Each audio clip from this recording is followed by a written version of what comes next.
We now return to Let's Play the Banner Saga. It takes a while, but you finally find someone willing to craft an arrow for you. He eyes you suspiciously when you show him the silver, but shakes his head and gets started.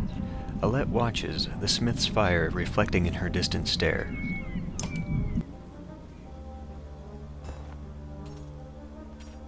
I talked with Avon a long time while you were gone. He told me a lot about Juno. Is she really as powerful as he said? It's hard to tell. In any case, I'd rather have 2 menders here than 1, but... Dad, I think I know what's going to happen now. An arrow? She's going to make you shoot Bellower, isn't she? I don't know for sure. Come on, who else is going to do it? Ivor? He could. If it were a dagger or an axe or something other than an arrow. Alette, I know where this is going. You're afraid of me dying. This isn't like before. We can't run this time. That's not what I... Let me do it.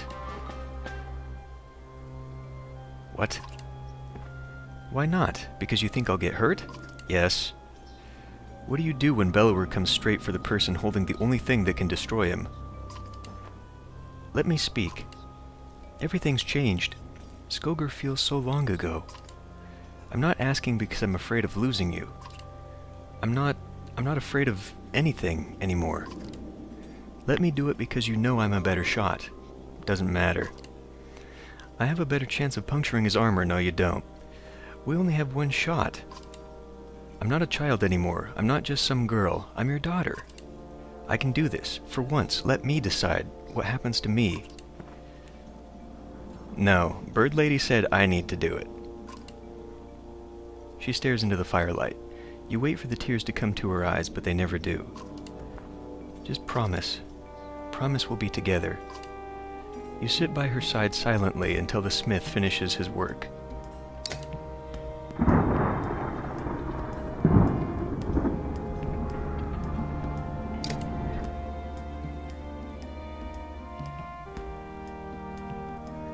There he is.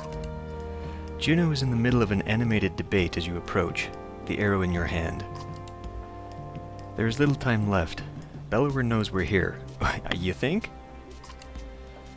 Whether he is waiting for more of his forces to arrive or simply wants to starve us out first, I cannot tell. But he will not expect a direct attack. Is this a joke? How are we going to do that? I will take a handful of warriors to face him. I can keep a small group hidden from sight. The rest of you will lead the charge from here. With luck, Bellower will send his armies away from himself to meet you. What about the ravens? They may protest. They will not. I've arranged a task for them. Even if you make it to Bellower, what chance is there of defeating him? We saw what happened to Dinertoft. That thing can't be killed. Juno shows them the arrow you had forged from the Godstone's silver. This will make him bleed like the rest of us. Once he is pierced, he will be vulnerable. She looks you in the eyes. We only have 1. Do not miss. And bring only those you absolutely need. It will take all my concentration to keep the other dredge from swallowing us up. I cannot join in battle. And if we kill Bellower, then what? The dredge will just wander away? That is my belief, yes. I can't say for certain. This is a doomed plan. Help us hold out here until the ships are finished. And then what? Bellower will hound our every step all the way to Arborang, where I am certain more Sunder await. Now is the time to speak to loved ones in the memory of any god that pleases you. Rest. In the morning we slay asunder. Well, rest would be a great option, except you can't do it. So, let's go look at our heroes, and, spend all those points I've been saving up. So, Alette has to come. No, I guess she doesn't. I think she does, though. Okay. Well, nope, fine. Okay, well,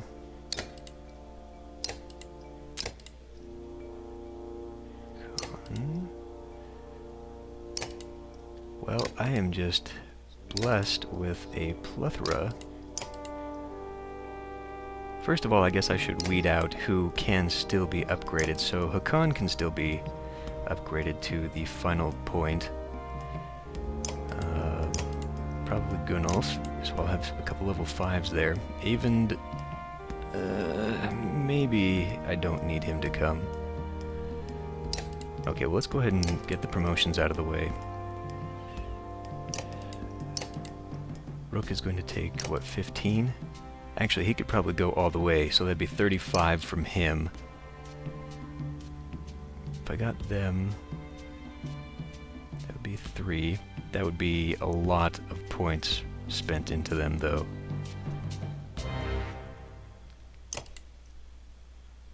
He can go up a few, too.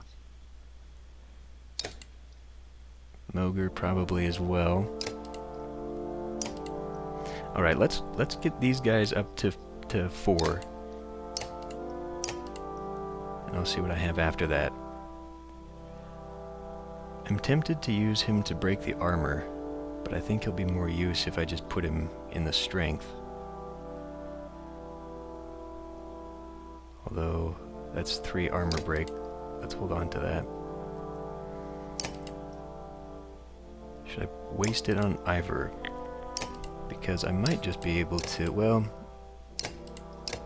I mean, even Griss has more stats than he does right now.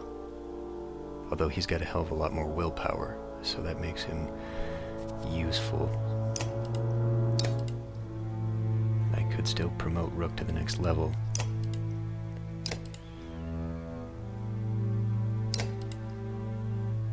Brrr. Okay.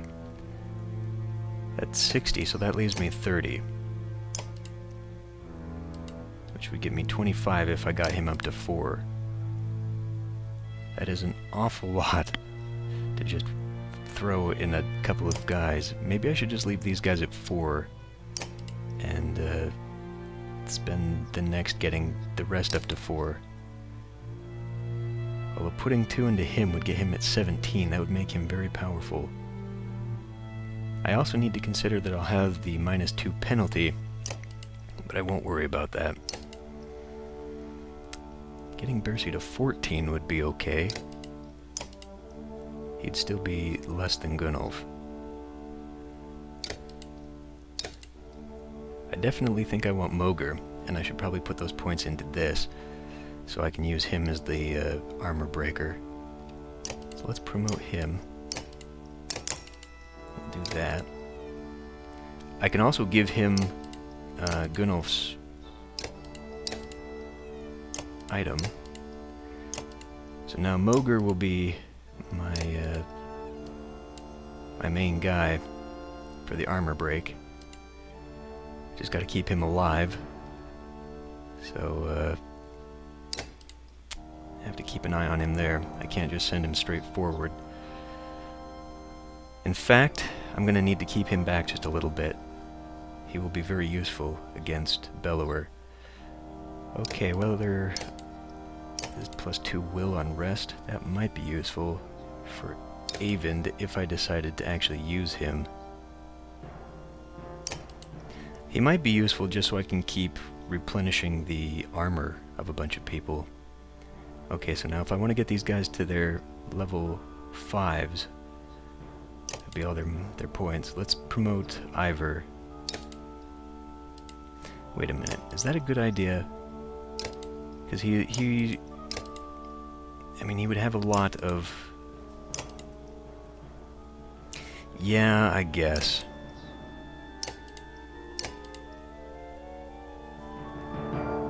Now this leaves me getting him up.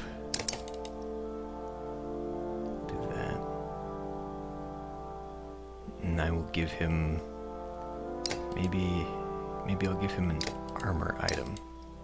This gives him strength. I should give that to someone else instead. I lost my armor when what's-his-face died, actually. So maybe I will need the extra strength. I could always give him that thing, but again, I think... I am kind of putting all my eggs in one basket with Mogre, though, if I keep him that way. So, I will use those 5. Should I just do Avend? If I just do Avend in there, but again, he's just not really that effective against Sunder. I feel like there would be a better slot. And if I have to take Alette, then... because she was in there, and it makes me think she has to come, because I think I know what is going to be forced through the story, which pisses me off.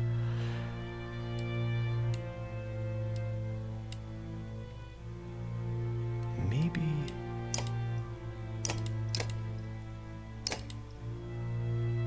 now let me see. If I send... actually, in order to get him set up right...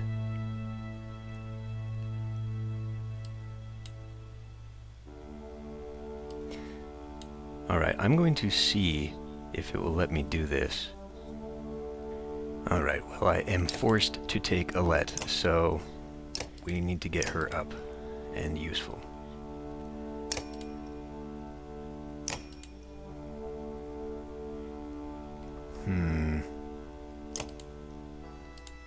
Seems kind of like a waste, though. This does 1 strength and 1 willpower. It might just be better to put it into the willpower rather than the strength.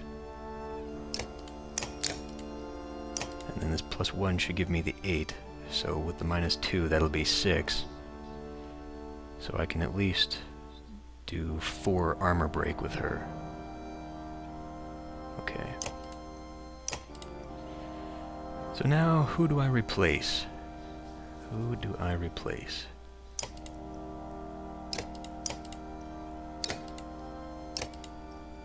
I guess Ivor, or Avend. But again, I can use Avend to heal up. So Ivor it is. And we will use his ability to put that in. But now I'm not leaving anything for Gunnulf. I mean, that +2 will is not very good. Let me see what items I can buy.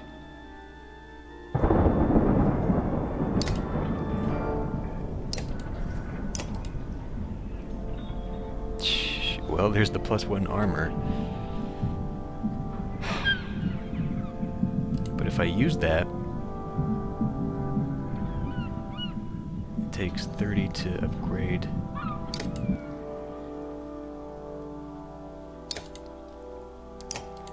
It would take 20 to upgrade. So that would leave me with 10, basically. Yeah, and she can't upgrade anymore. Okay.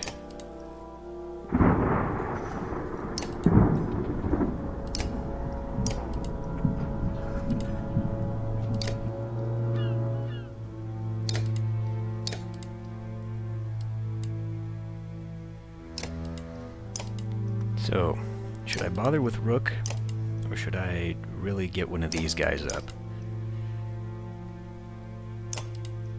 Now I need to determine, I mean, he can't do it, so he'll be in the back. Avend is done, so it's one of these 3. Who don't I upgrade? Well, I don't really want Rook to be up in the front, but if I... oh, I still got the 2 points. If I gave him some more, I could maybe put 2 points into his willpower.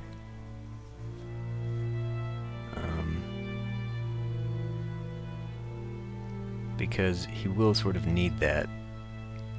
Or I could put it into his strength. On the other hand, let's see, maybe I should do Gunnulf so I can give him some more points, so he actually has a few points to actually use. That would make him much more effective. Hakan could probably stand on his own, And again, I would only be doing this just to what... Rook should really be a support class anyway, and especially if I give him the 3, he can do that. I can have Hakan and Gunnulf run up there and bash. Moger can sort of take the damage. Avend is healing, and Alet and Rook, I guess, are going to be... But I do want Rook as sort of the off-hitter. I mean, I need him to take care of some stuff, so maybe it wouldn't be a bad idea to upgrade him again after all. Okay, Rook and Gunnulf.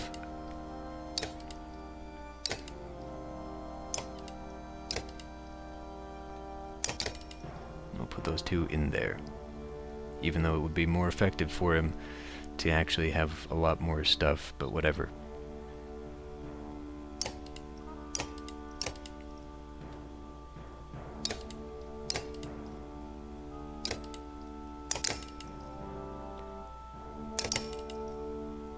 Okay.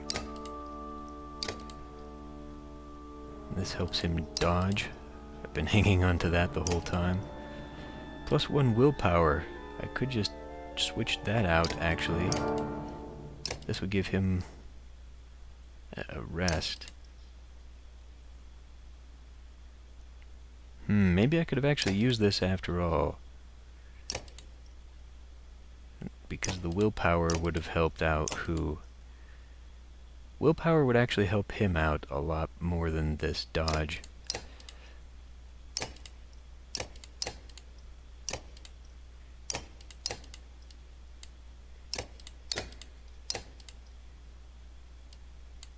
Okay, so now he'll have 6 minus the 2. He'll be able to at least have 4. Okay. I've unfortunately got 11 wasted points. Oh well. Yeah, because he can't have any more.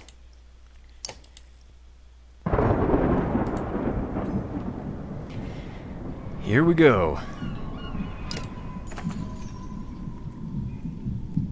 The silence is what you remember. You rise in silence and walk through empty streets. Upon the wall, 2 armies stand quietly watching each other. Your footsteps echo on the wooden floorboards as you approach Juno. She breaks the silence. It's time, Juno says. Gather your allies. Today one thing will end, another will begin, and our actions will decide on which side we stand. I'm actually going to switch this up a little bit. This next battle, the order really is important. We can't defeat him unless we bring his armor all the way down to 0. The thing is, he has an ability that will heal himself, which is really fucking annoying. So, we have to make sure that Rook is able to shoot the arrow before he gets that ability, which means that we have to be ordered correctly so that we have that opportunity.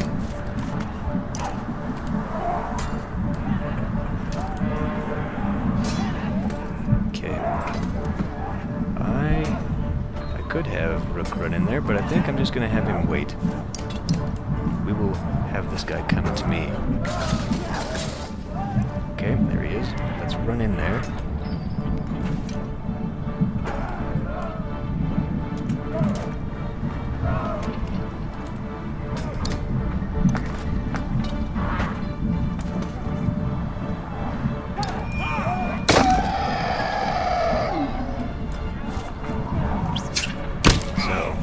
The order.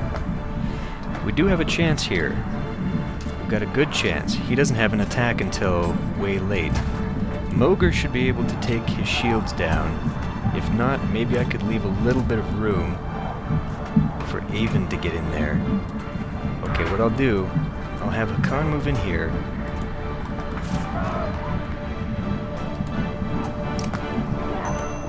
Attacking his health has no purpose because we can't take him down to 0. He has a minimum. We could attack that though to make sure that he can't attack me back. But I might just get this in one go.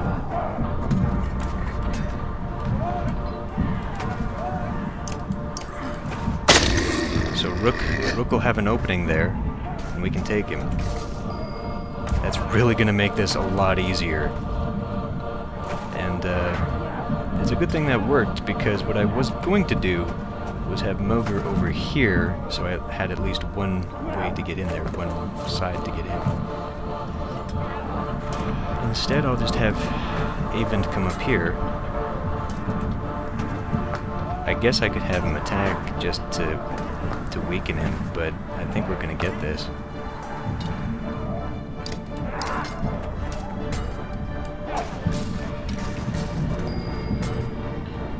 Yes, I know. Get the fuck out of the way. Stupid speech bubble. Okay. Well, I can come up here and shoot the one in the back there. Or I could attack. No, there's no reason to attack. Let's just shoot that one in the back there.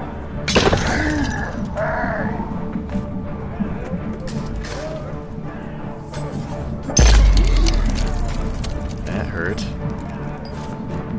But we can use the silver arrow.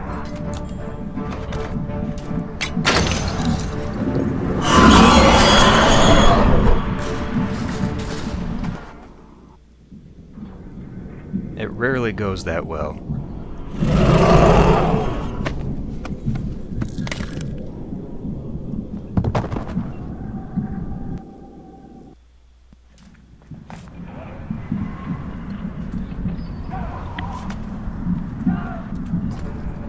No, Dad, please help him. I have to say, I'm actually pleased by this. I'm pleased to see that this game actually has at least 2 endings, that they could put that much effort into it.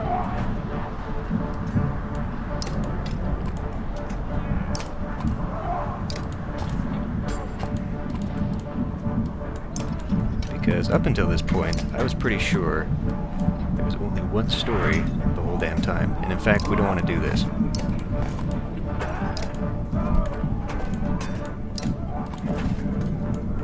No. I want Moger to be up here. No, let's move back. There, okay. We'll make him come to me. He will come to me.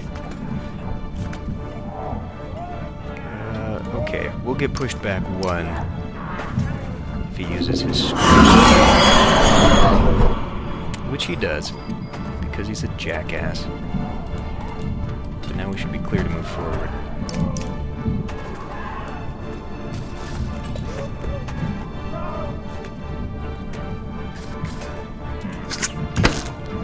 Okay, that is no good. All of our stuff replenishes. So let's see if I do 4. Wait a minute. I want to see how much he's got. He had 12, so I only need to do 3. So, it should do it. Okay.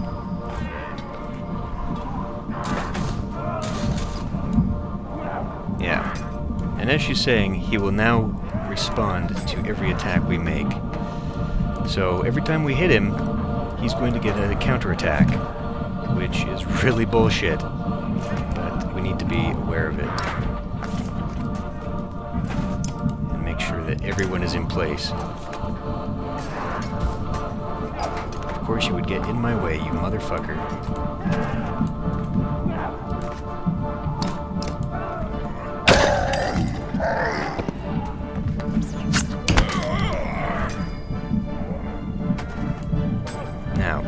Kill him first, or do I run in there? Moger's gonna have a hell of a time getting to the front. I would really rather not be attacked right up front, but I need to make some attacks on him. Now, he could attack me, doing severe damage, but if I could hang out another round... Okay, let's get rid of that guy, and let's risk it. Yeah, that's what I thought, I fucking hate that ability. It's especially deadly for Moger because he can't fucking move worth a goddamn anything. So it's really shit for him because he's just so fucking slow.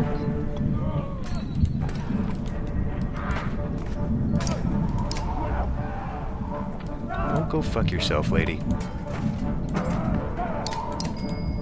If this fight wasn't so bullshit, I wouldn't worry about it. Alright. Hakan is probably going to die during this, but he needs help. He needs all the help he can get.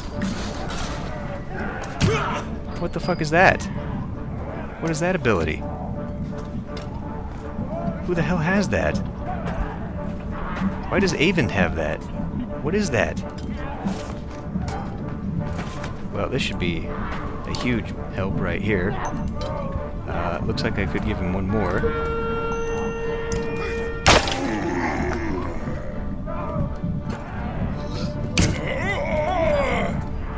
That is really gonna fucking hurt. Okay.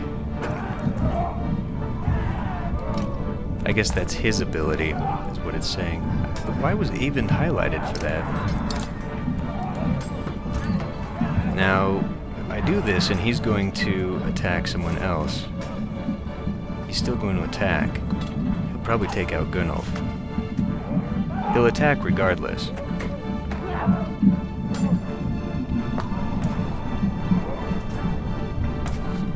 He'll attack regardless.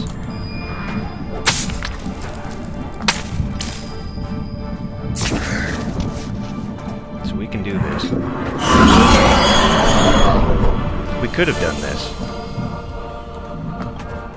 And then he had to be an asshole.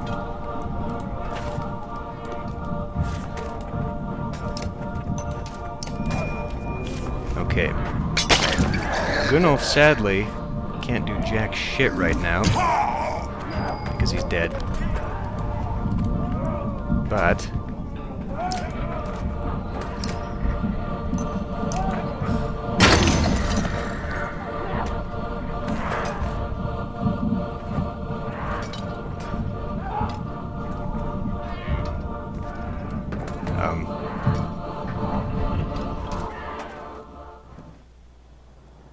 Dad, get up!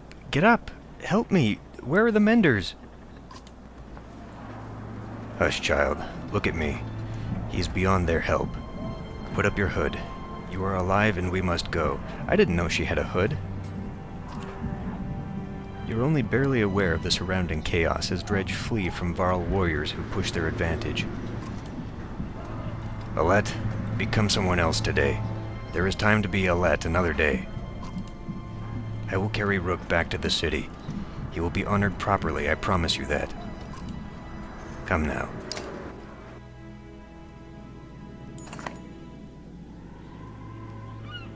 Juno was right. With Bellower fallen, the Dredge flee the field of battle. You return to Boersgard, but have almost no memory of doing so, aside from the image of your father's still body being carried in Ivor's arms.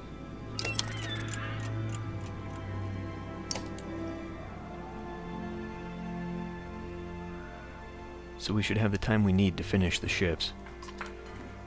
I think you're right. The Dredge don't seem interested in us anymore. Since Bellower fell, they've been going their own way. The Ravens have been keeping the docks clear. Juno's talking to them about something now. When those longships are ready, we'll be able to sail all the way to Arborang. With luck, before the darkness shows up here. How far south has it spread? I couldn't say. Hopefully not far. We'll get the prince back to his home, and Hakan has already decided to come with us. There's not much else to go back to. The two look up as you approach. Alette, it's nearly time. Soon we'll be ready to leave Boersgard. Find somewhere safe. One ship is done already. At the docks. I had it prepared for Rook. I don't think I can do this. Come, Alette. It's time to honor your father.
So, having gone through this game twice now, I have to say it's left me feeling dissatisfied both times. I think that's largely because I feel that I was misled on what to expect. The hype made a very big deal about your choices changing the story. I mean, it's the first bullet point on Steam, for crying out loud. But all of it's mostly an exaggeration. Everything I read mentioned choice, and so I was expecting something like a choose-your-own-adventure game. And in those books, choice really did matter, because you could get a completely different story depending on your decisions. There were entire parts of the book you wouldn't even see unless you read through it again. There was nothing like that here, which sort of hurts the replayability. I mean, even with two endings, they were essentially just the same ending with a different character. The choices are superficial and really only affect what characters you get to play with. The plot and major events are all the same. Even the old Nintendo games could manage multiple endings. I mean, Ogre Battle comes to mind, and that was one that had like 6 endings. In comparison, Final Fantasy Tactics, which is another story-driven tactical game, only had the one. The story unfolded and you were along for the ride, just playing out the battles. And that's fine because they never made you feel like you could actually control the story at any point. This game isn't really anything special in that regard, so I don't know why they made such a big deal of it if you weren't actually going to be given control. It's pretty clear that the developers had a story that they wanted to tell, so they should have just done that and stopped pretending that there was a real choice mechanic. I mean, case in point is when you arrive at Beauregard. There's this illusion of making a tough choice between helping your people, building boats, finding food, or fighting.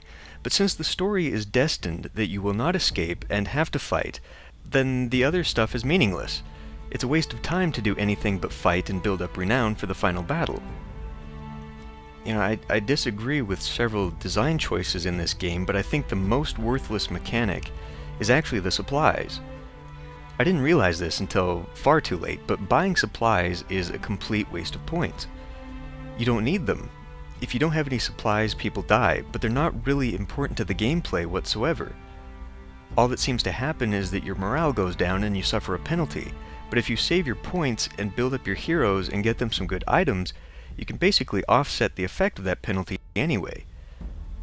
The whole renown, supply, morale system is just this tangled mess trying to keep the game challenging, and I understand some of the thinking behind it, but I don't think that they really pulled it off.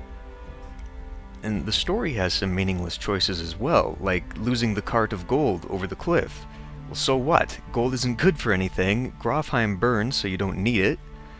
I mean, most of that episode just feels like the devs were baiting you into hitting Luden to send him out of the game. They could have made that choice more meaningful if Gunnulf had stubbornly stayed behind to pick it all up, and you would only get to keep him if you help save the cart or something. And speaking of story problems, this game doesn't have any real resolution. They try to create that by throwing in a big bad guy, but Bellower doesn't even show up until almost the end of the story. And when he does, he's completely overshadowed by this giant fucking earth-shattering serpent. I mean, he has no real impact, and we're just not invested in his character.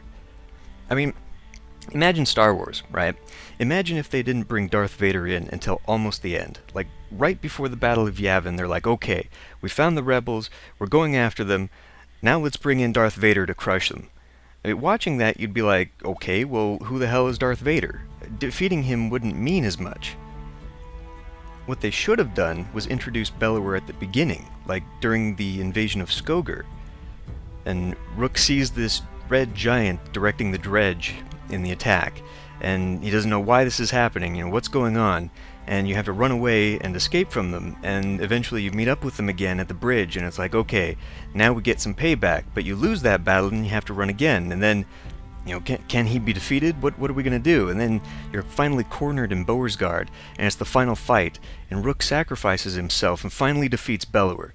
And so you overcome the villain and get revenge for Skogar and Einertoft and everything else, and Rook changes from some average guy into a leader and a hero. I mean, that would be a complete story arc. That would bring some closure. But there's nothing like that here.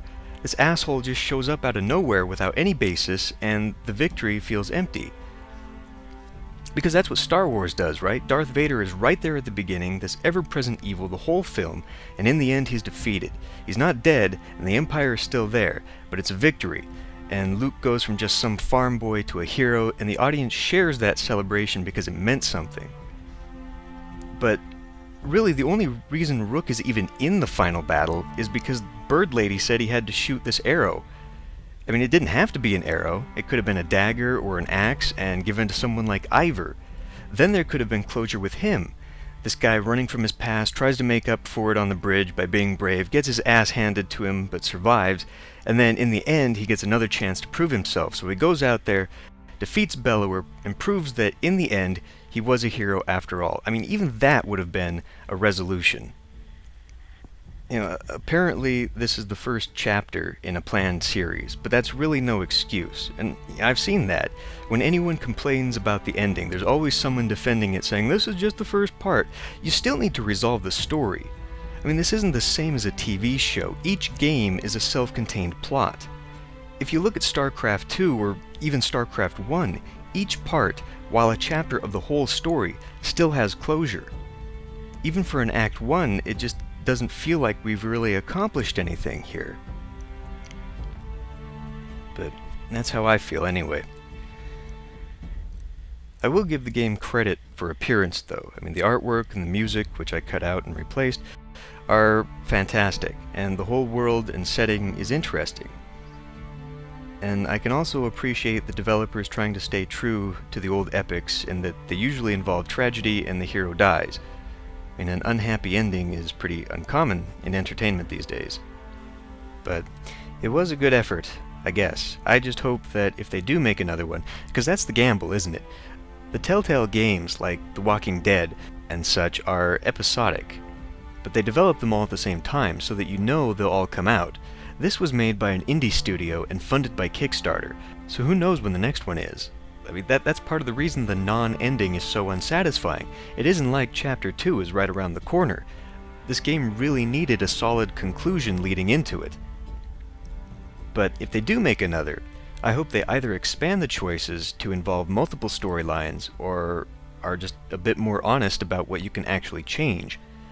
And improving events would be nice too, so that the outcomes are always meaningful, with maybe some actual random events as well. But I think I've said enough. It's over now, so thanks a lot for watching, and I'll see you in the next Let's Play.